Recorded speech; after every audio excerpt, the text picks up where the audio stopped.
大家好，歡迎返嚟月山精靈台。依家係2026年1月7日星期三。呢一個故事係關於 Pizzagate， 冇錯，你冇聽錯，就係曾經喺選舉呢個Hillary Clinton 嘅時候呢，一個鬧到呢熱烘烘嘅一個陰謀論故事。有一幅相最近喺網絡流傳，就係呢一個前白宮幕僚長 John Podesta， 即係約翰波德斯達。咁佢已經76歲㗎啦。據說佢有一幅相就係喺手掌寫住14同埋畫咗一條魚喎。有啲人就唔知咁有乜咁特別但係對於陰謀論家嚟講，呢一個就喺深層嘅陰謀論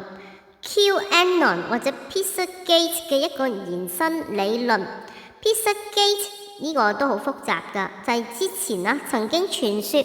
話呢啲茹毛飲血，係啦，我哋講光明會嗰啲 member， 好多可能係非人類，其中就會有一個關於哇好恐怖捉啲細路仔返去唔知搞啲乜嘢，甚至乎係嘅一個陰謀論裏面有一個延伸而呢一幅John Podesta 嘅相就被認為係同古埃及神話中嘅 Osiris 係咪咁讀歐西里斯聯想埋一齊。呢一個說法唔係主流或者一啲官方嘅解釋，但係喺某啲好中意陰謀論嘅社群，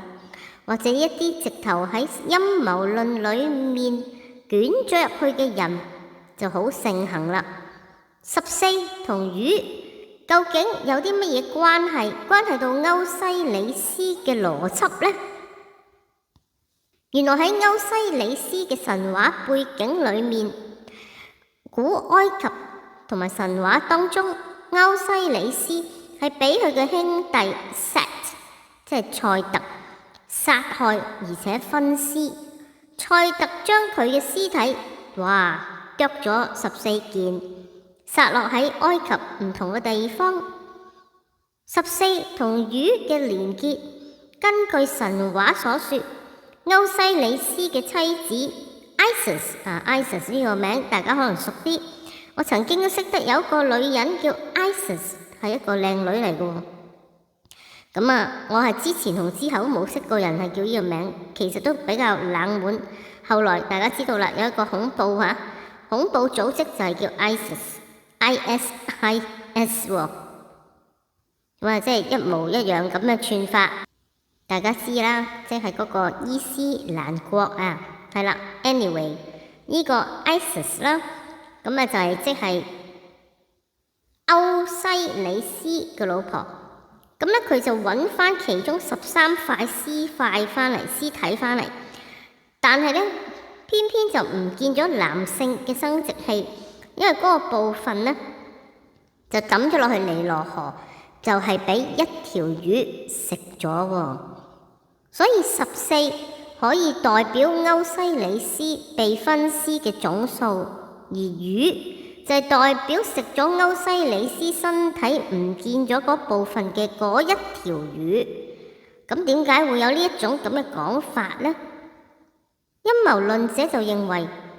John Podesta 喺照片中展示呢兩個符號，唔係單單好似表面佢自己聲稱嘅一個政治自嘲，其實係向某一啲神秘主義甚至乎係一啲邪教儀式致敬。佢哋就係主張呢啲一種神秘而且秘密結社嘅暗號，暗示同歐西里斯有關嘅重生，即係 reborn 儀式，甚至乎可以理解係更加黑暗嘅一種象徵意義。所以有人認為成件事咁樣夾埋睇，就係表面Podesta 佢係為咗嘲諷自己遭遇網絡釣魚，以及慶祝當時競選進度。但陰謀論嘅層面就會話呢個係古埃及神話對歐西里斯嘅一種暗示。係啦，咁究竟係唔係有關係？你哋信唔信呢啲咁超乎想像嘅一啲聯想呢？講到尾，其實所有呢啲陰謀論啊，光明會 related 嘅陰謀論，永遠都係同 sex 啦，或者啲戀童啦，或者一啲甚至乎係食人啊等等嘅呢啲奇怪嘅祭禮啦，可以話係有關聯，或者唔係祭禮嘅，佢哋根本平常嘅行為就係顛倒啊，同我哋平常嘅道德倫理都係顛三倒四。另外一幅相都最近係俾人哋討論啊，當然就係呢一個愛潑斯坦嘅豬仔同啲豬仔嘅相。咁大家知道愛潑斯坦到好多花都流咗出嚟，咁我哋下次可以再講其他嘅故事。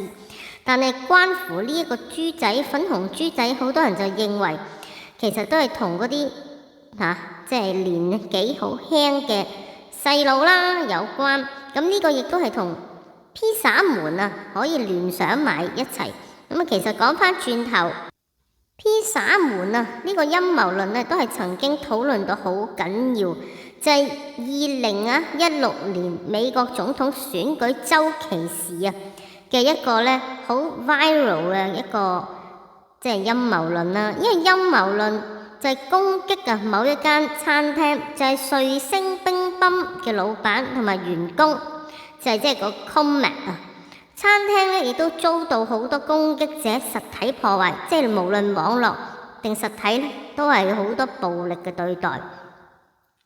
當其時華盛頓、哥倫比亞特區嘅警察同好多政府嘅組織亦都同時受到指責同埋攻擊。2016年3月Hillary Clinton 嘅選舉幕僚長，即係 John Podesta， 就俾黑客利用魚叉式網絡釣魚，所以同我哋頭先所講有關啦，入侵佢嘅私人電郵。電郵內容喺同年嘅11月就係被維基解密公開咗。披薩門陰謀論支持者就覺得話電郵中嘅密碼信息其實就係好多民主黨高層官員同埋美國餐廳涉嫌人口販賣，仲有兒童色情團體有關。其中一個被指控嘅公司正正就係位於華盛頓哥倫比亞特區嘅瑞星乒乓披薩店。而有一啲右派、另類右派成員、保守派記者都敦促檢方克林頓對佢嘅郵件要提起訴訟，而且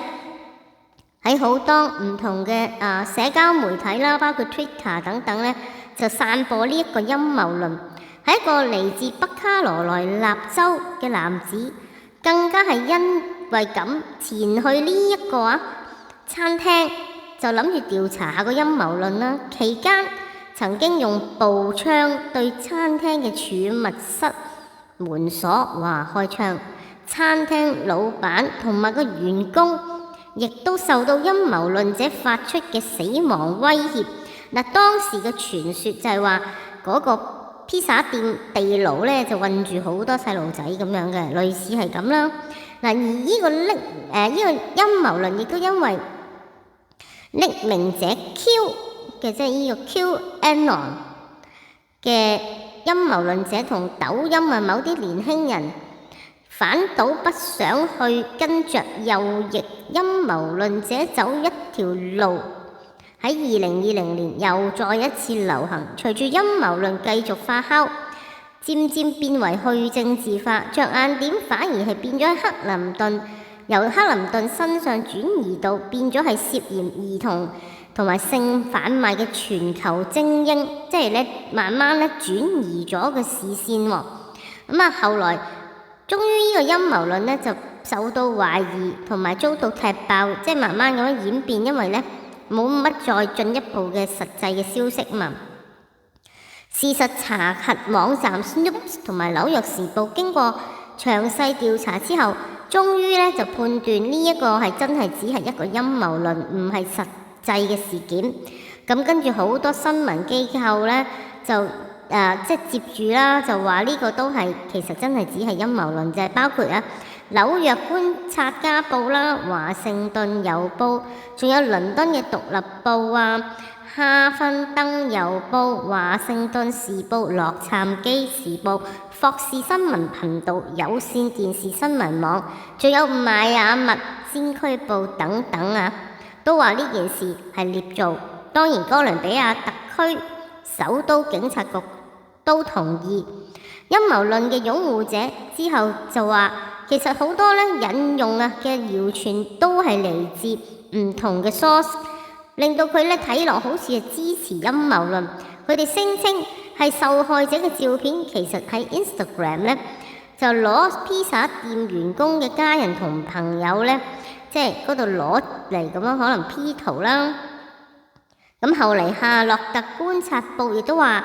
陰謀論各種信息嘅來源其實踢爆之後發覺，包括除咗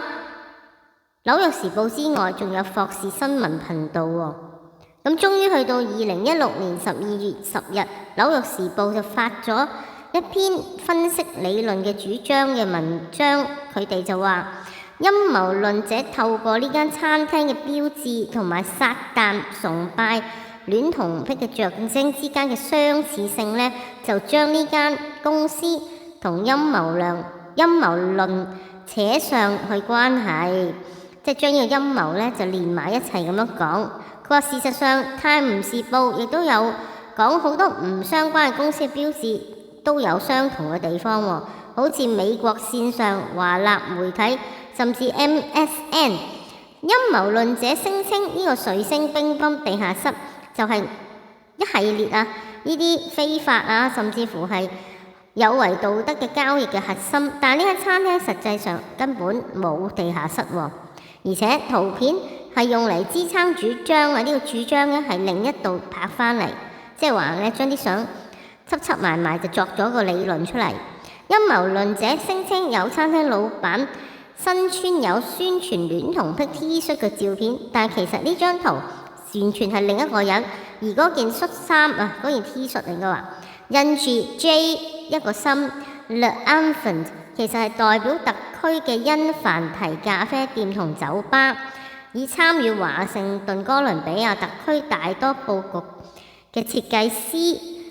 嘅一個名嚟到命名嘅，而老闆先至係相中人。佢哋都話陰謀論者聲稱呢個 John Podesta 同埋一個叫東尼波德斯塔綁架咗呢個叫做馬德琳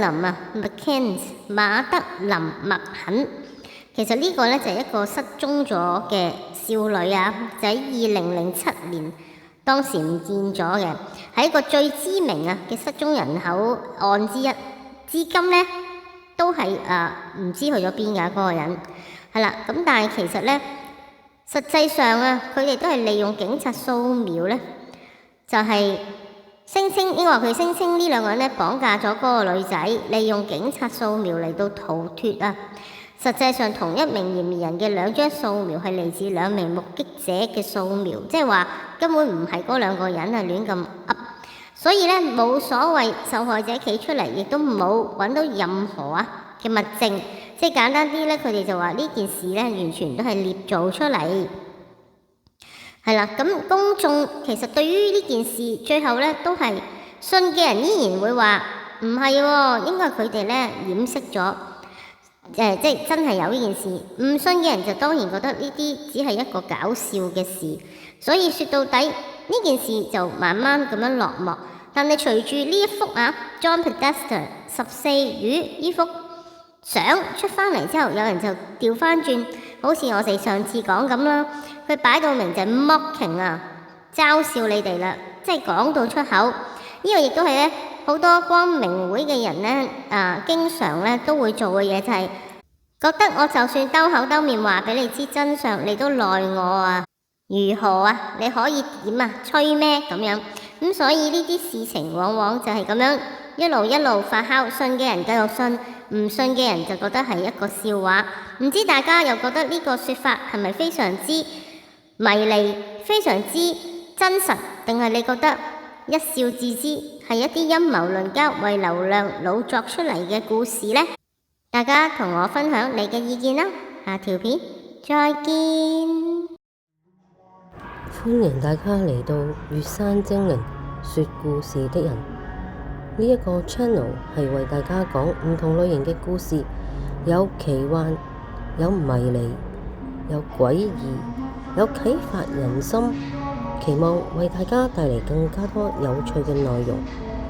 歡迎你透過 PayMe、Super Thanks 或者轉數快去支持我，你哋嘅支持能夠令我更加有動力去製造更加多嘅內容俾你。我哋下一條片再見。